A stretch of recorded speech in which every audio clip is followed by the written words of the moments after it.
and welcome to another Wrestling Roundtable Discussion podcast. I'm Adam Wilbourn from WhatCulture, joined by the Dudley boys of WhatCulture, Michael Hamblett and Michael Sidgwick, to discuss another burning wrestling issue. But before we get into it, if you're a fan of this sort of thing, make sure you subscribe to WhatCulture Wrestling on iTunes or Spotify for daily wrestling podcasts where we review everything from pay-per-views to Raw, SmackDown. We have interviews, we have more roundtable discussions like this one, and we have a round of the week complete with a bloody good quiz, of course, on WhatCulture.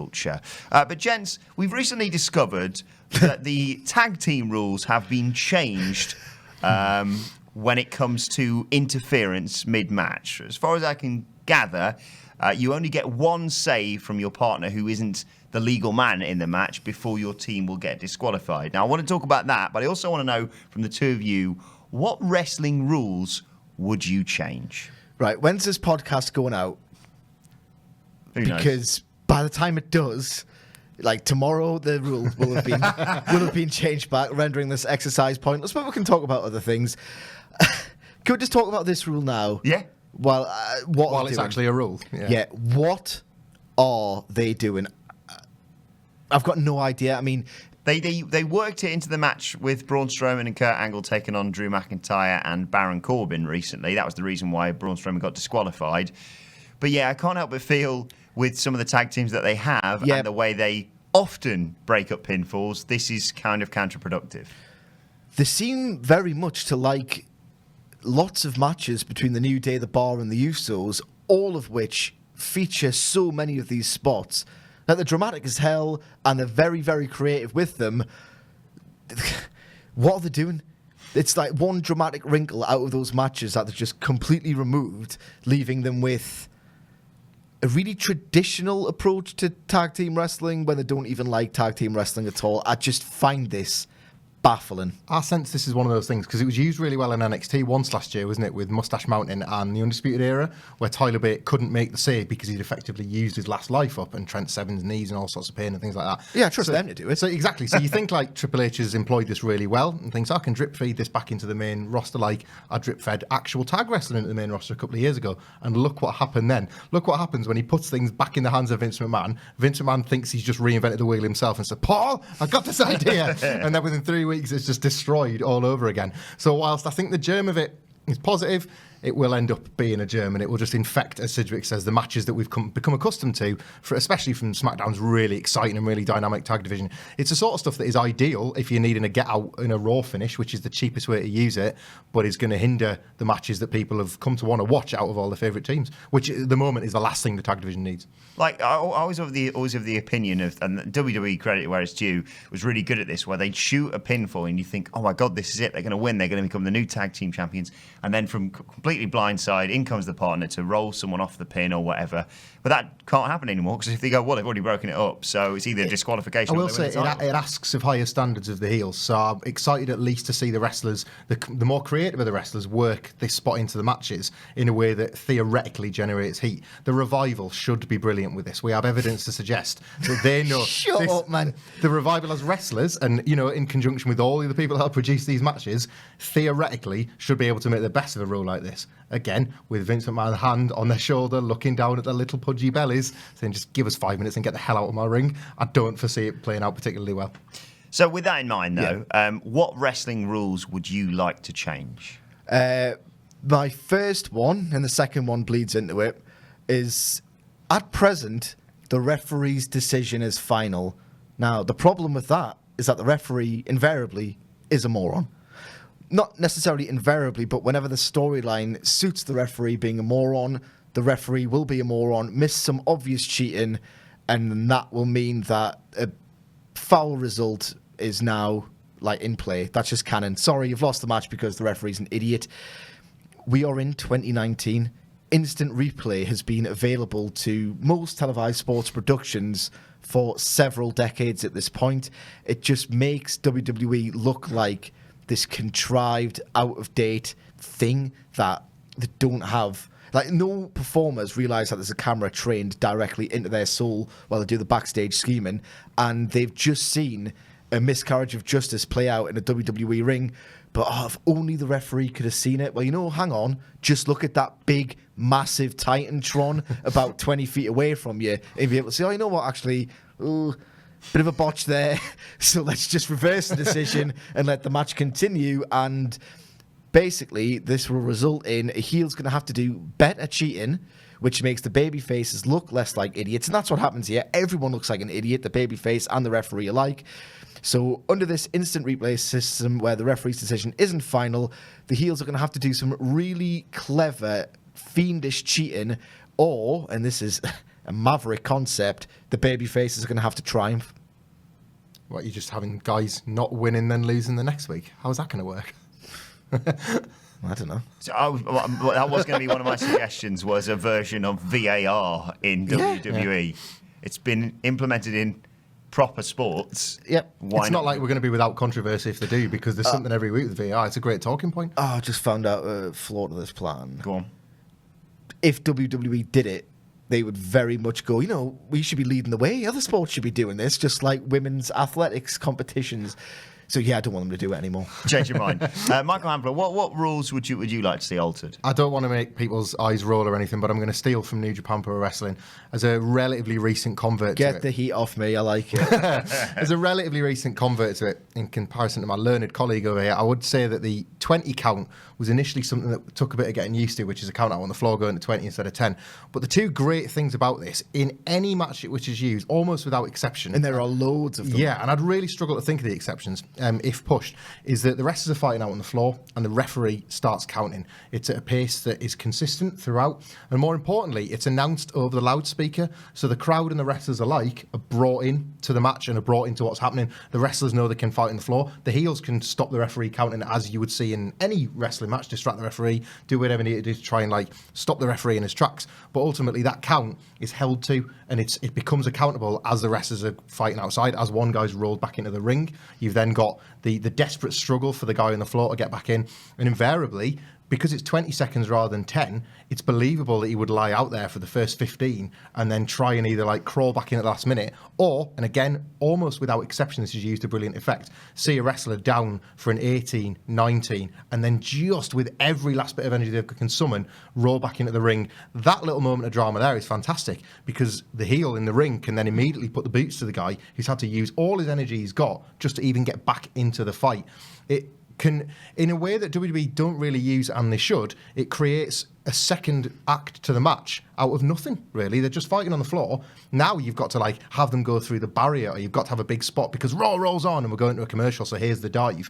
Now that would just be a case of a brawl on the floor where the heel gives him enough of a kick in that they think, oh, they're out of this, I can get back in the ring. And then when the babyface gets back in, you move on, you move through the gears into the next half of the match, and it's really it's so exciting because it's a count out finishes so rarely happen, not least in matches of importance. So for them to, in the moment, work you into it could help on any boring, random Monday Night Raw or SmackDown match where you're just not invested in the stakes. And I just think it would work really well, and they've got the production to make it count. You've talked about the Titantron, you could put the number on the screen if you wished. You've got well, don't give them any stupid ideas. You've got a trained announcer that, can get the count over in a dramatic way rather than it just being 1, 2, like 3. Hamilton doing that would be great. There's loads of guys that can WWE purposely employ these ring announcers that are supposed to have loads of charisma in their in what they're doing. So I just think it would be quite easily deployed in WWE as well. They've got all the makings of making it work. There is a pace to the count as well, which I really enjoy. It's 1, 2, 3, whereas in WWE it's really panto to this exaggerated degree that makes it feel like it's going to go on forever,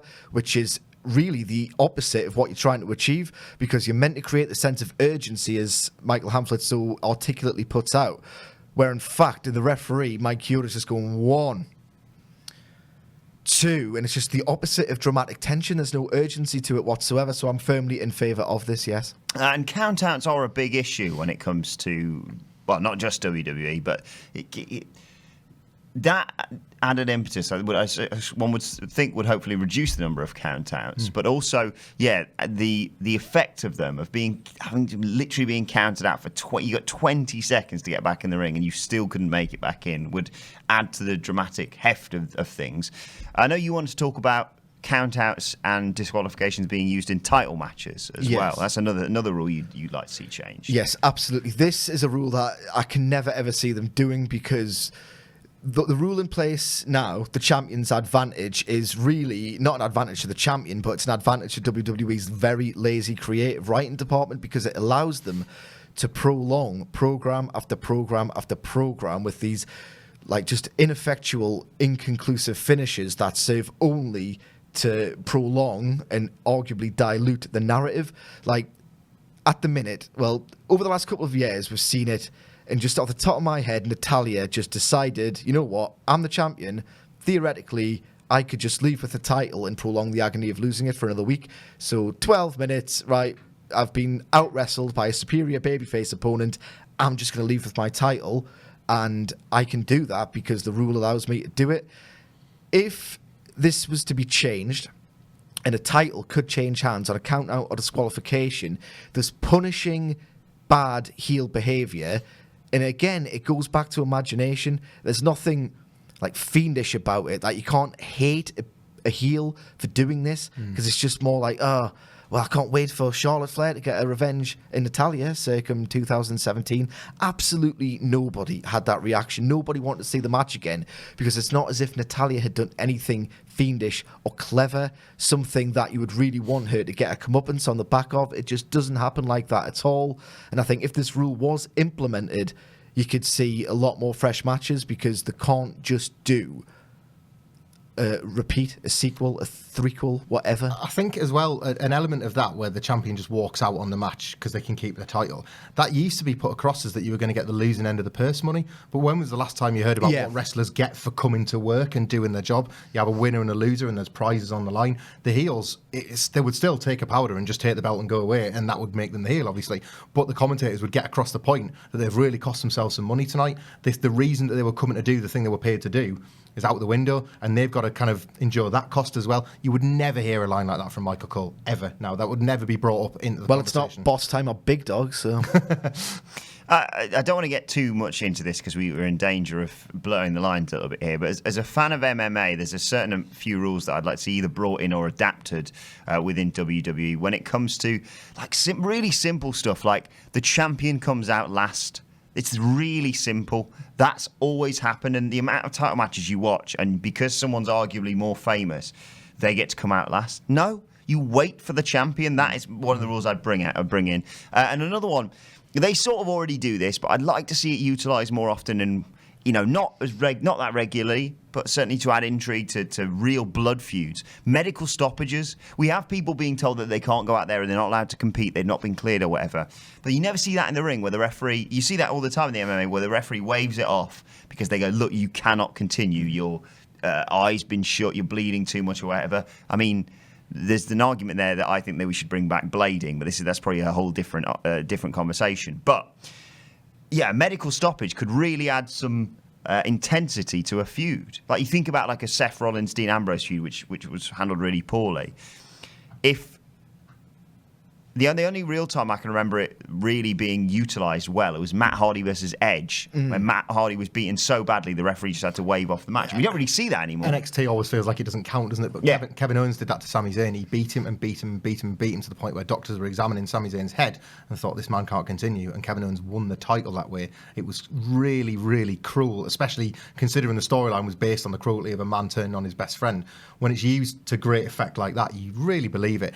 The worry I would have with something like that is I think too many of the wrestlers probably aren't trained. This is not me to say that I could do any better putting this across, but aren't trained to know the difference between a worked real injury and a worked injury, if you know what I mean. It's almost really hard now for the wrestlers when they've been asked to sell an arm or a leg for 5 minutes to sell it worse. They don't go up the gauge of the selling anymore. The likes of a Bret Hart just don't really exist now. And if they are there, they're not really emerging from the performance centre. You sell, you make your comeback, and it's like the injury's magically disappeared.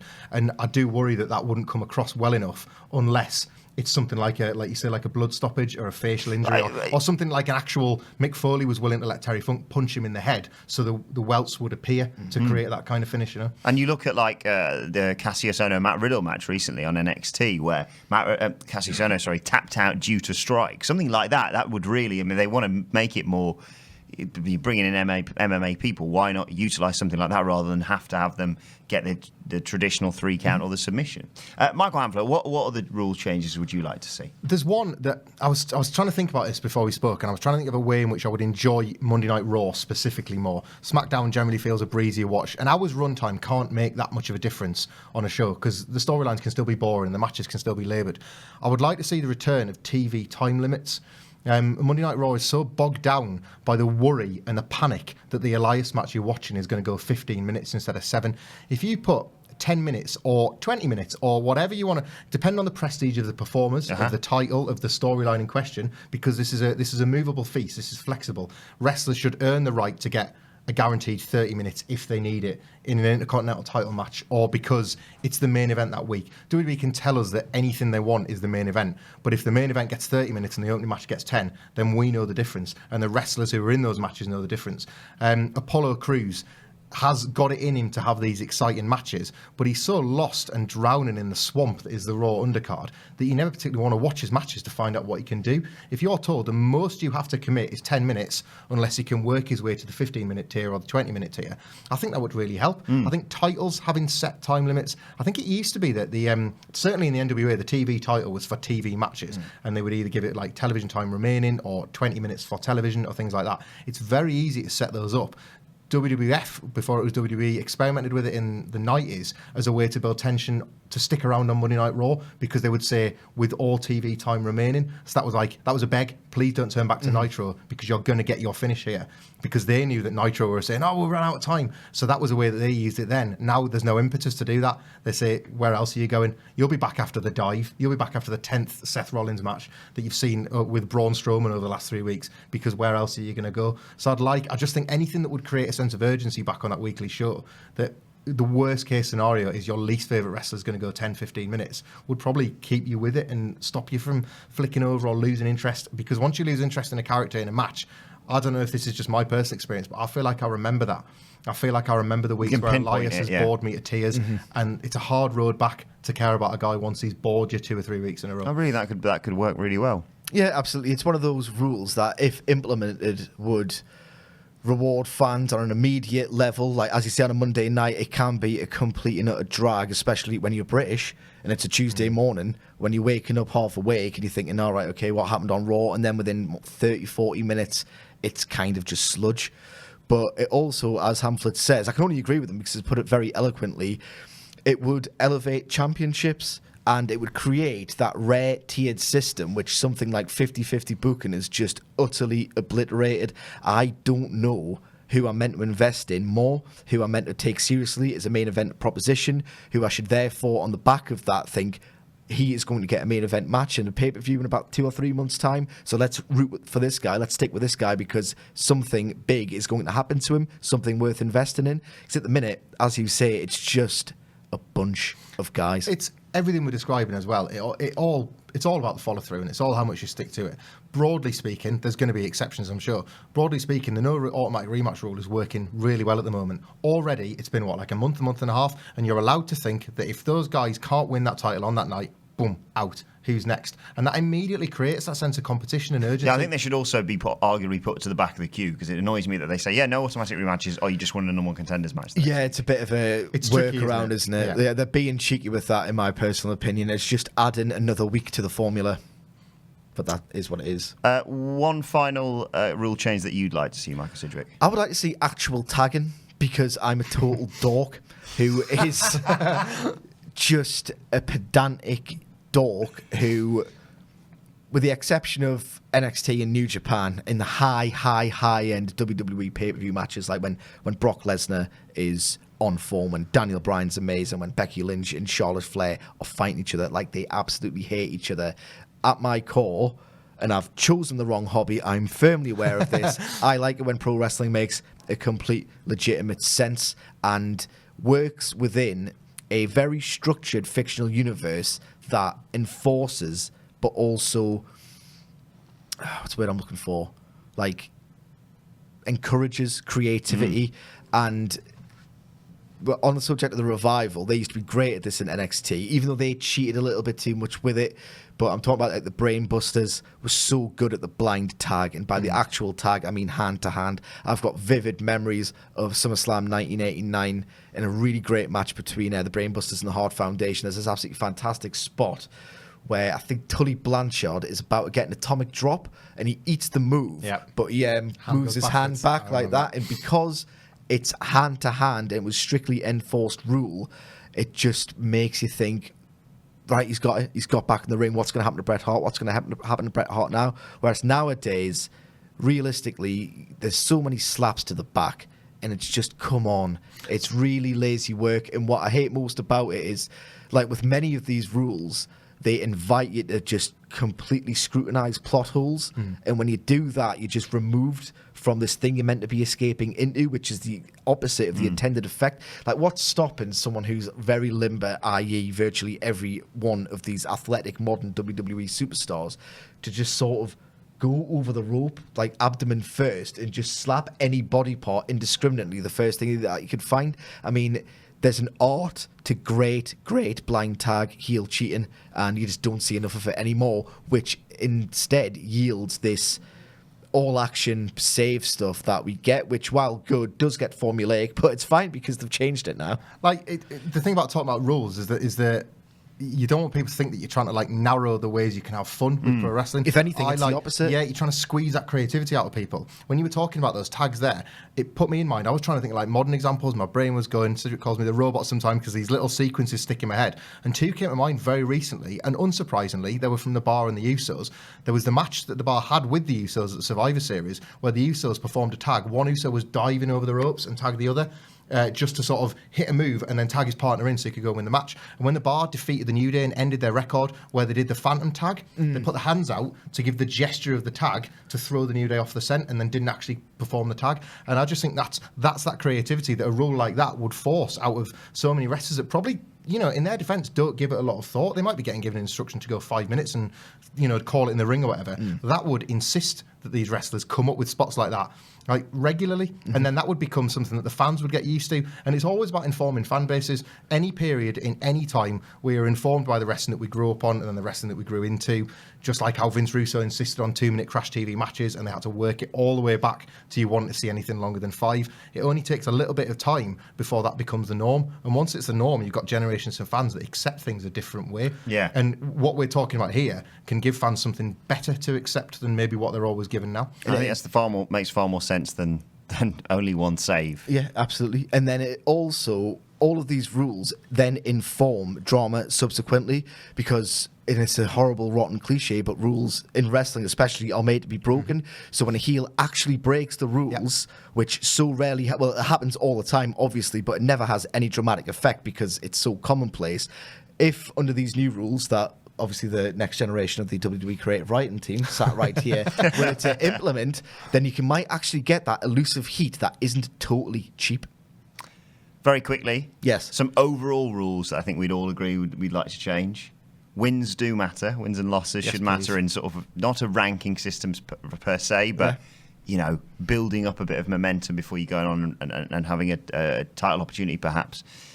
And I mentioned it earlier, and it's not a rule that it's spoken of, but blading needs to come back. Blading does need to come back. It's one of wrestling's greatest ever works because it's still to this day within reason. Yeah, within reason. Obviously, again, sparing stuff helps the key things get over properly, and blading still is magnificent work because sponsors are still absolutely terrified by the visual of it without realising that instead, to compensate for the lack of blading in a Brock Lesnar match, we'll just do a concussion angle instead. I don't get. I don't get how they've replaced a person in control of something to cut themselves open has given the head, not the chest, given the head to a man's elbow. Yeah. I don't get how that has been deemed safer than former cage fighter's elbow, by the way. It's one of those as well, like, if anyone, you'd probably trust Brock because he knows how to hurt people very effectively. But yeah, I'd love to see blading come back on a sparing basis because it just adds so much, like, inimitable drama to a pro wrestling match. And pyro. Well, yeah. That goes without saying on any podcast, doesn't it? Yeah, Just bring back Pyro. Just get the comment section back on board. Just say pyro at the end of every single bit of content we produce. Just end every video with Can we animate something to come up behind you? just some pyros, yeah. Let us know the rules that you'd like to see changed in wrestling in the comment section below. You can tweet them at us on Twitter at WhatCultureWWE. Watch there, you can follow all three of us. You can follow Michael Hamflett at Michael Hamflett. You can follow Michael Sidgwick at Stylist tips to cure me of my Hitler hair at M. Don't laugh, I'm doing it to plug. I get followers now. At M Sidgwick. You can follow our fantastic editor at Edit Chris Edit. You can follow me at Adam Wilbourn. I said you can follow us all at WhatCultureWWE. Don't forget to subscribe to What Culture Wrestling on either iTunes or Spotify for more daily podcasts. My thanks to the Dudley Boys. Thank you for watching, and we will see you soon.